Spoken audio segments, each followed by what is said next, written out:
عورتوں کو حکم دیا گیا تھا عورتوں کو کہ وہ اپنی زینت کو چھپائیں گی، اپنی خاوند کے علاوہ اپنی زینت کو کہیں ظاہر نہیں کریں گی۔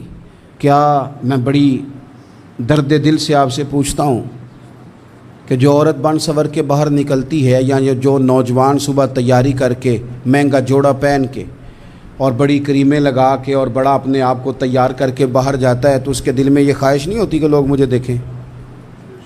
کس لیے نکلا ہے وہ؟ اگر وہ تیار ہو کے تیاری کر کے مرد یا عورت کوئی بھی باہر گیا تو کس مقصد کے لیے؟ اس کے سینے کے اندر یہ خواہش نہیں پیدا کہ لوگ مجھے دیکھیں گے، اور دیکھنے کے لیے اس نے یہ سارا کچھ کیا ہے۔ اب امام بہقی جو حدیث لائے ہیں، حدیث کے لفظوں پہ غور کرنا۔ اب جو میں کہہ رہا ہوں، میرے نبی پاک صلی اللہ علیہ وسلم نے فرمایا لعنتی ہے وہ شخص جس نے دیکھا، اور حضور فرماتے ہیں وہ بھی لعنتی ہے جسے دیکھا گیا۔ جسے دیکھا گیا وہ بھی ملعون ہے۔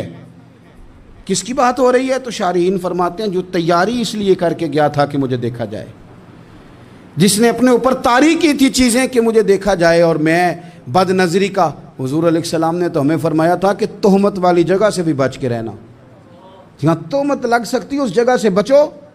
تو چاہیے تو یہ تھا نا کہ بچتی عورتیں بھی، بچتے وہ نوجوان بھی، لیکن اگر تیاری اس لیے کی جائے، میلوں ٹھیلوں بازاروں کا رخ ہی اس لیے کیا جائے کہ ہمیں دیکھا جائے، اور آ کر کے تبصرے کیے جائیں کہ فلانے نے میرا ڈیزائن دیکھا ہے تو دانگ رہ گیا ہے، تو پھر مجھے بتلائیے جب آپ نے تیاری اس لیے کی تھی، جب یہ ساری تباہی آپ نے خود خریدی تھی، تو پھر آپ کس طرح کر کے کسی کو مجرم قرار دیں گے؟